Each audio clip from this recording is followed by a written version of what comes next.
আমাদের জীবনের কঠিন সত্য হলো সবাইকে কিন্তু আমরা কেউই একসঙ্গে খুশি রাখতে পারি না।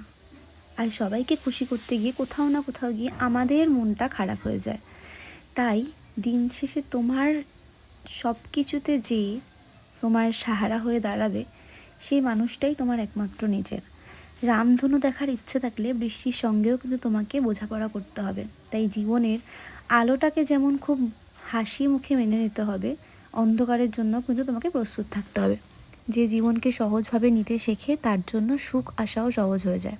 আমাদের দুঃখ তখনই বাড়ে যখন আমরা জীবনের প্রতিটি মুহূর্তে কিছু আশা করি, কি তাই না? বাস্তব জীবন হলো এমন একটি উপহার যা আমাদের সবসময় প্রস্তুত থাকার শিক্ষা দেয়। কিসের জন্য প্রস্তুত থাকার শিক্ষা দেয়? না খারাপ কিছু আসবে এটা ভাবার জন্য। আমরা কিন্তু সবাই এটা ভাবি না, আমরা ভাবি ভালো হবে ভালো হবে, কিন্তু আসলে আমাদের সঙ্গে কি সেটা সবসময় হয়?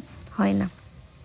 সবাই বলে ভালো কাজ করলে ভালো ফল পাওয়া যায়, একদম ভুল, তাই না? একদম ভুল না এই কথাটা।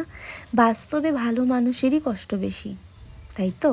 তবুও নিজের নীতি আর মূল্যবোধ ধরে রাখা উচিত, কারণ আমাদের ওপরেও তো একজন আছেন, তার কাছে অন্তত পরিষ্কার থাকা যায়।